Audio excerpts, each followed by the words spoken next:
weight. Even if they're smaller, they just go for the jugular, and of course they get smashed. So they're risk takers.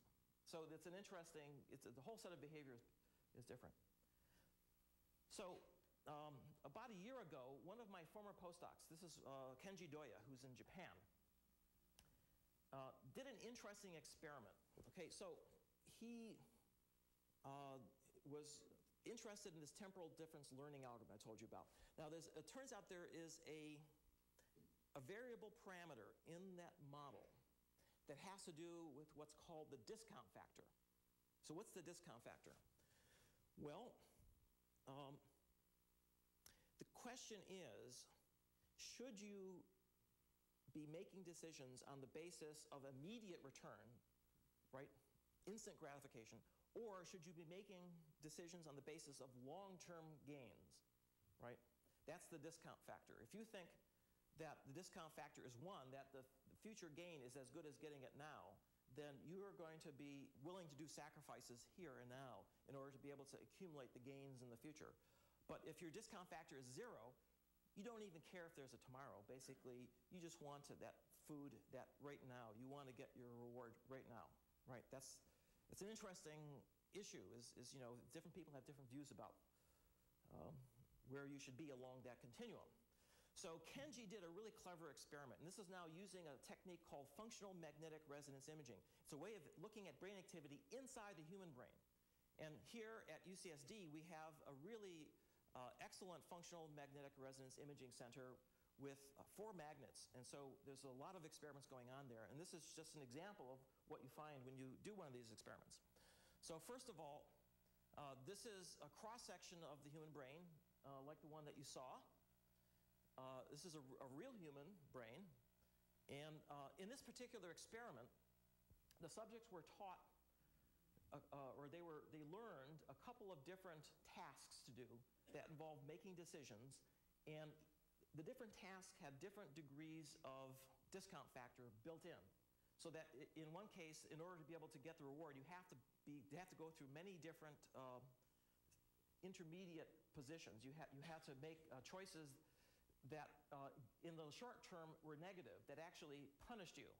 But if you made enough of those decisions, then at the end you get a big reward. So you have to really be willing to do a lot of work in order to get that reward. That was the discount factor of 1. Gamma is equal to 1. That's blue. And then he also had a game where basically as long as you press the right button, you get a reward. This is the very simple task, and that's a discount factor of 0. And then he asked, you know, where in the brain is there activity? And the way this technique works is by measuring blood flow. Where there's more activity, it's thought there is more blood flow. Although the link there has not really been worked out in detail, but nonetheless, that's what we're going to assume. So here's the activity that was measured during these tasks. And there's 3 areas in particular. This is an area in the cortex, in an area called the insula. This is an area in the orbital frontal cortex. And this is an area in the basal ganglia. I told you about this earlier. Now,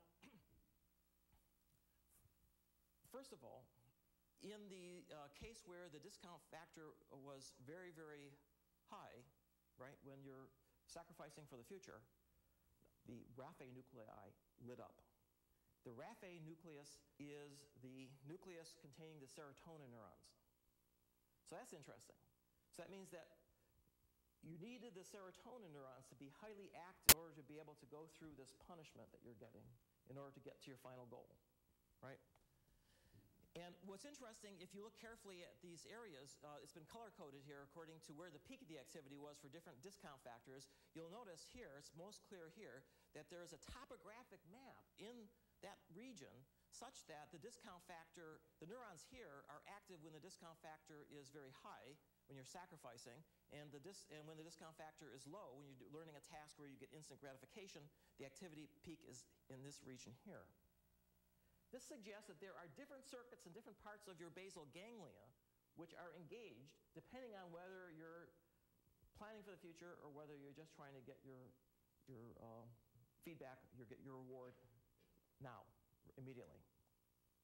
And it also suggests that serotonin, this mystery substance, might have something to do with this continuum between being willing to wait for a long time before you get your reward compared to someone who needs to have it right now. And that may have to do with both the level of activity and also the different circuits that are being activated. This is all, by the way, very provisional. What I've told you just now may change because of a new discovery. I can't tell you, I can't tell you right now much more about it because it's so new. This was published just last year. Now, there's another neurotransmitter, neuromodulator, another system in the brain that uses another substance called serotonin. And serotonin is another one of these ancient neuromodulatory systems, but the function of serotonin is really a mystery. We just don't yet know as much about it as we know about dopamine, for example. But we have a pretty good guess, and I'm going to tell you what that guess is. But first, let me give you a little bit of background on serotonin. So, measurements have been made on monkey brains to see the level of serotonin activity and try to correlate it with behavior. And here's what they've discovered. These are in vervet monkeys up at UCLA.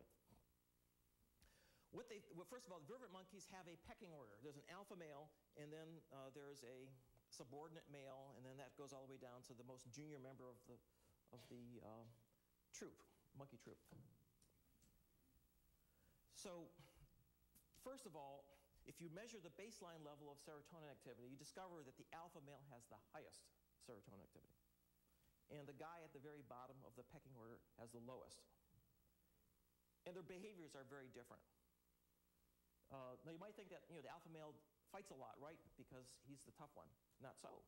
Turns out the alpha male rarely fights. He only fights when it's really important. He has his lieutenants fight. He uses social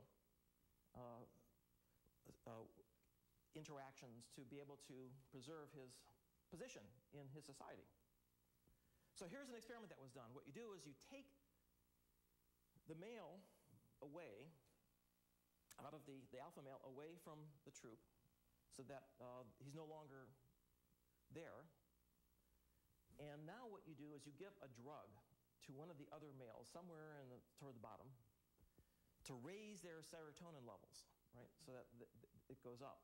What do you think happens?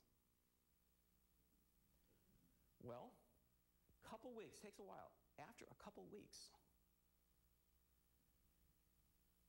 their status goes up.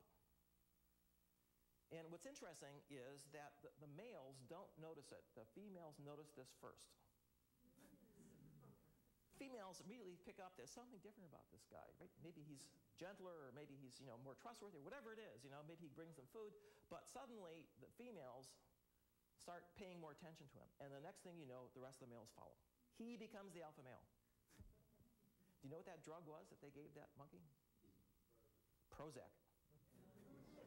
Prozac is a serotonin reuptake inhibitor. So the serotonin is squirted out by the neurons, and then it's taken back up. But if you block that reuptake, it increases the concentration and the activity, that impact that serotonin has.